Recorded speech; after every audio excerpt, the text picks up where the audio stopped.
I miss you, I love you రాయాలంటే you బ్యూటిఫుల్గా ఎలా రాయాలో తెలుసుకోవాలి కదా. ఈరోజు బ్రష్ పెన్ కాలిగ్రఫీలో యూ ఎలా రాయాలో తెలుసుకుందాం. మనకి 2x2 స్ట్రోక్స్ కావాలి. అదేంటంటే ఒకటి కాంపౌండ్ కర్వ్ స్ట్రోక్, ఇంకొకటి ఏంటంటే అండర్ టర్న్. వీటి ఫుల్ డీటెయిల్స్ కోసం ఛానల్ని విజిట్ చేసి వీడియోస్ చూడండి.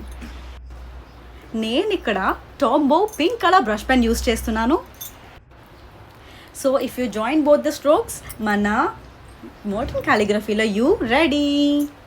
ఇలాంటి ఎన్నో useful and informative calligraphy tips కోసం ఛానల్కి ఇప్పుడే సబ్స్క్రైబ్ అయిపోండి. నచ్చితే థ్యాంక్ యూ, బాయ్.